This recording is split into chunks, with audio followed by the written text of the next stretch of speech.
الحمد للہ رب العالمین والصلاة والسلام علی خاتم النبیین اما بعد فاعوذ باللہ من الشیطان الرجیم بسم اللہ الرحمن الرحیم۔ مریض طبیب بن گیا، یہ مضمون نیکی کی دعوت کے صفحہ 341 تا 357 سے لیا گیا ہے۔ دعائے عطار، یا رب المصطفیٰ، جو کوئی 21 صفحات کا رسالہ مریض طبیب بن گیا پڑھ یا سن لے، اسے گناہوں کی بیماری سے شفا دے، جہنم سے بچا اور جنت الفردوس میں بے حساب داخلہ نصیب فرما، آمین بجاہ خاتم النبیین صلی اللہ علیہ وآلہ وسلم۔ درود شریف کی فضیلت۔ فرمان آخری نبی صلی اللہ علیہ وآلہ وسلم، جسے کوئی مشکل پیش آئے اسے مجھ پر کثرت سے درود پڑھنا چاہیے، کیونکہ مجھ پر درود پڑھنا مصیبتوں اور بلاؤں کو ٹالنے والا ہے۔ صلو علی الحبیب صلی اللہ علی محمد۔ نیکی کی دعوت دینا خاموش رہنے سے بہتر ہے۔ زبان کی آفتیں بے شمار ہیں اور ان سے بچنے کا بہترین طریقہ یہی ہے کہ زبان پر قفل مدینہ لگا لیا جائے، یعنی آدمی خاموشی کی عادت بنا لے۔ البتہ جو زبان کی لغزشوں سے بچنا جانتا ہو اور شریعت کے عین تقاضے کے مطابق بولنے پر قدرت رکھتا ہو، اس کے لیے نیکی کی دعوت دینا خاموشی سے افضل ترین عمل ہے، جیسا کہ خاتم المرسلین رحمت للعالمین صلی اللہ علیہ وآلہ وسلم کا فرمان دل نشین ہے۔ اگر تم امر بالمعروف والنہی عن المنکر، یعنی نیکی کا حکم دینا اور برائی سے منع کرنا کرو تو یہ خاموش رہنے سے زیادہ بہتر ہے۔ ثواب ملنے کی امید۔ حضرت ابو درداء رضی اللہ عنہ فرماتے ہیں، میں دوسروں کو نیکی کا حکم دیتا ہوں اور خود اگرچہ وہ کام نہیں کرتا، لیکن پھر بھی مجھے اللہ سے اجر ملنے کی امید ہے۔ یعنی جب کسی کو نیک کام کرنے کا حکم دیا تو مجھے اجر مل گیا، اگرچہ میں وہ کام خود نہ بھی کرتا ہوں۔ قبر کی روشنی کا سامان۔ اللہ پاک نے حضرت موسیٰ کلیم اللہ علیہ السلام کی طرف وحی فرمائی، بھلائی کی باتیں خود بھی سیکھو اور دوسروں کو بھی سکھاؤ، میں بھلائی سیکھنے اور سکھانے والوں کی قبروں کو روشن فرماؤں گا تاکہ ان کو کسی قسم کی وحشت نہ ہو۔ مبلغین کی قبریں انشاءاللہ جگمگائیں گی۔ پیارے پیارے اسلامی بھائیوں، اس روایت سے نیکی کی بات سیکھنے سکھانے کا اجر و ثواب معلوم ہوا۔ سنت و بھرا بیان کرنے یا درس دینے اور سننے والوں کے تو وارے ہی نیارے ہو جائیں گے۔ انشاءاللہ ان کی قبریں اندر سے جگمگ جگمگ کر رہی ہوں گی اور انہیں کسی قسم کا خوف محسوس نہیں ہوگا۔ انفرادی کوشش کرتے ہوئے نیکی کی دعوت دینے والوں، سنتوں کی تربیت کے مدنی قافلے میں سفر اور روزانہ اپنے اعمال کا جائزہ لے کر نیک اعمال کا رسالہ پر کرنے کی ترغیب دینے والوں اور سنت و بھرے اجتماع کی دعوت پیش کرنے والوں، نیز مبلغین کی نیکی کی دعوت سننے والوں کی قبور بھی انشاءاللہ حضور مفیض النور صلی اللہ علیہ وآلہ وسلم کے نور کے صدقے نور علی نور ہوں گی۔ قبر میں لہرائیں گے تا حشر چشمے نور کے، جلوہ فرما ہوگی جب طلعت رسول اللہ کی۔ مشکل الفاظ کے معنی۔ طلعت یعنی چہرہ، صورت، نظارہ۔ شرح کلام رضا۔ اے عاشقان رسول، جھوم اٹھو جب محبوب رب تاجدار عرب صلی اللہ علیہ وآلہ وسلم اپنا نورانی چہرہ چمکاتے ہوئے مومن کی قبر میں جلوہ فرما ہوں گے تو روشنی ہی روشنی ہو جائے گی اور تا قیام قیامت قبر میں نور کے چشمے لہراتے رہیں گے۔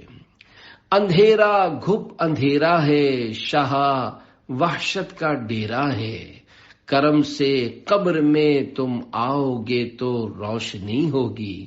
صلو علی الحبیب صلی اللہ علی محمد۔ مریض طبیب بن گیا۔ حضرت سیدنا ابو بکر شبلی رحمت اللہ علیہ ایک مرتبہ بیمار ہو گئے۔ لوگوں نے شفا خانے میں داخل کروا دیا۔ آپ کے عقیدت مند وزیر علی بن عیسیٰ کی درخواست پر خلیفہ بغداد نے دربار شاہی کے نصرانی یعنی کرسچن رئیس الاطباء یعنی ڈاکٹروں کے سردار کو آپ رحمت اللہ علیہ کے علاج کے لیے بھیج دیا۔ اس نے بڑی توجہ سے علاج کیا مگر کوئی فائدہ نہیں ہوا۔ ایک دن رئیس الاطباء نے کہا، اے شبلی رحمت اللہ علیہ، اگر مجھے یہ معلوم ہو جائے کہ میرے بدن کے کسی ٹکڑے میں آپ کا علاج ہے تو مجھے آپ کے لیے اپنا عضو کاٹ دینے میں بھی کوئی تردد یعنی انکار نہیں ہوگا۔ حضرت سیدنا شبلی رحمت اللہ علیہ نے فرمایا، میرا علاج آپ کے ایک عضو کاٹنے کے مقابلے میں بہت ہی آسان چیز میں ہے۔ اس نے پوچھا، وہ کیا ہے؟ فرمایا کہ تم اپنا زنار کاٹ ڈالو اور اسلام قبول کر لو، انشاءاللہ مارے خوشی کے میرا مرض جاتا رہے گا۔ طبیب نے فوراً زنار کاٹا، کفر سے توبہ کی، کلمہ پڑھا اور مسلمان ہو گیا۔ اسی وقت حضرت سیدنا شبلی رحمت اللہ علیہ تندرست ہو کر بستر بیماری سے اٹھ کھڑے ہوئے۔ خلیفہ بغداد کو جب یہ خبر پہنچی تو اس نے تعجب سے کہا کہ میں نے تو طبیب کو مریض کے پاس بھیجا تھا، مجھے کیا خبر تھی کہ مریض کو طبیب کے پاس بھیج رہا ہوں۔ اللہ پاک کی ان پر رحمت ہو اور ان کے صدقے ہماری بے حساب مغفرت ہو، آمین بجاہ خاتم النبیین صلی اللہ علیہ وآلہ وسلم۔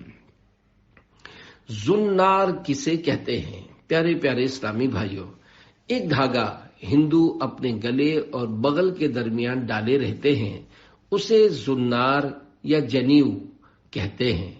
اسی طرح وہ دھاگا یا زنجیر جو کہ کرسچن، مجوسی یعنی آتش پرست اور یہودی اپنی کمر میں باندھتے ہیں، زنار کہلاتا ہے۔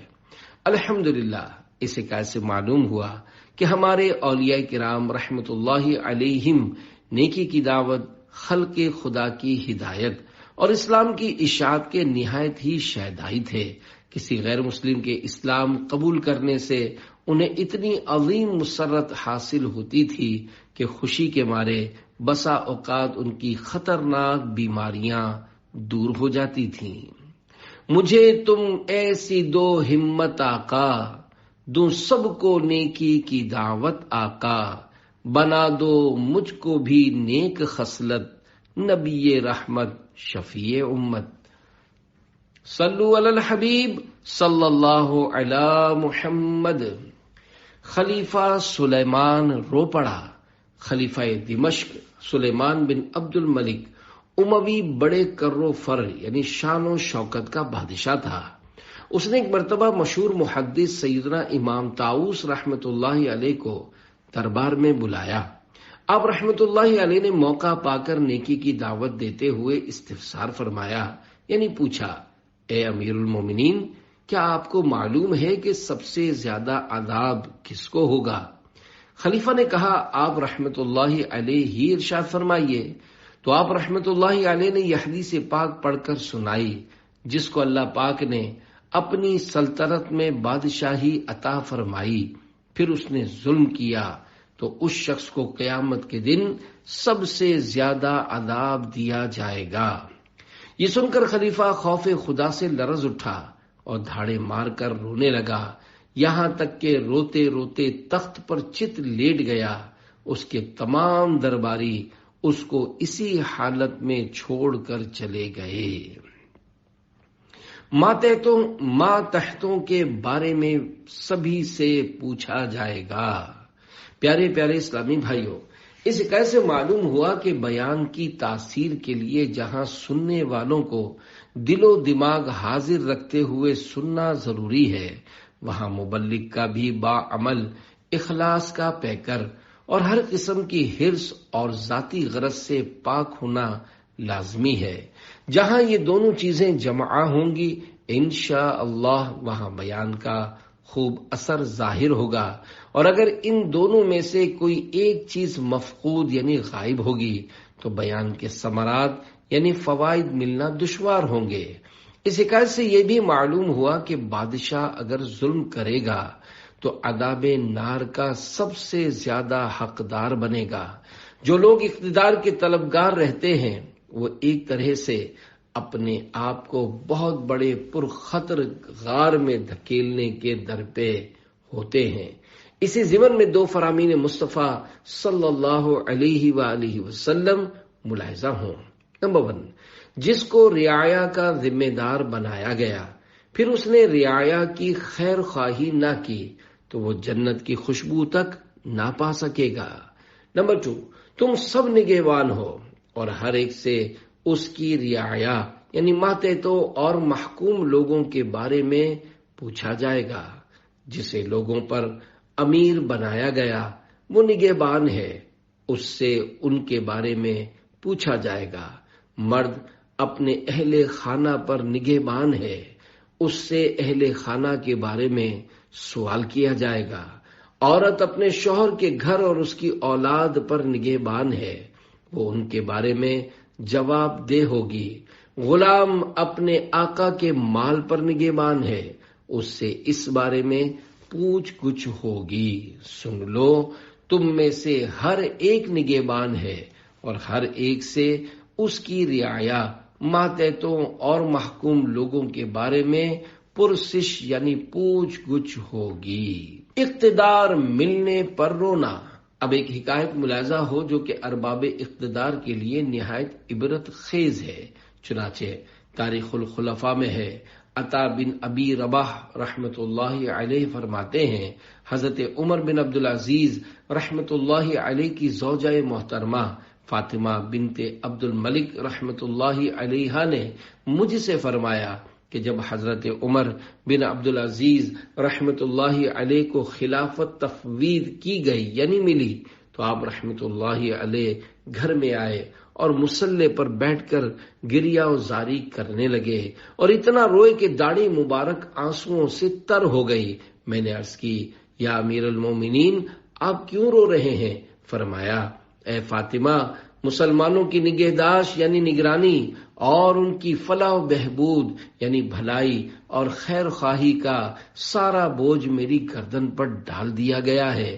میں ننگے، بھوکوں، فقیروں، مریضوں، مظلوم قیدیوں، مسافروں، ضعیفوں، بچوں اور عیال داروں یعنی بال بچے داروں غرض کے اپنی رعایا کی تمام مصیبت زدوں کی خبر گیری کے بارے میں غور کرتا ہوں اور سوچتا ہوں کہ کہیں ان میں سے کسی ایک کے بارے میں بھی اللہ پاک نے مجھ سے باز پرس یعنی پوچھ گچھ فرما لی اور مجھ سے جواب نہ بن پڑا تو میرا کیا بنے گا؟ میں اسی فکر میں رو رہا ہوں۔ انگور کھانے سے بھی خوف۔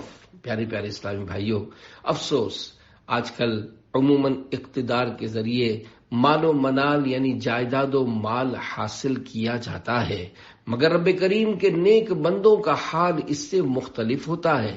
خوف خدا سے مالا مال ہونے کے سبب وہ ایسے موقع پر رو رو کر نڈھال ہو جاتے ہیں۔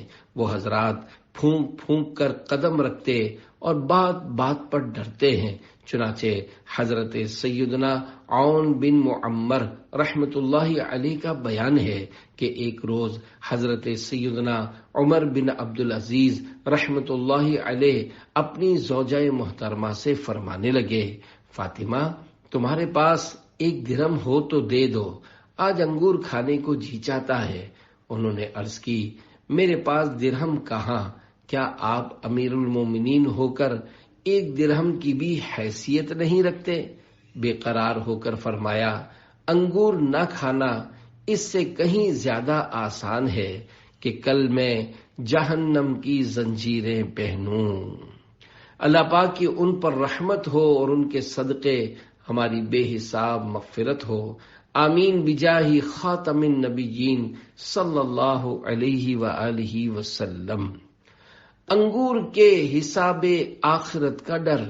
پیارے پیارے اسلامی بھائیوں، حضرت سیدنا عمر بن عبدالعزیز رحمت اللہ علیہ کا خوف خدا مرحبا، انگور بے شک حلال و طیب ہیں، لیکن اللہ پاک کی نعمت ہیں اور بروز قیامت ہر نعمت کا حساب دینا ہوگا۔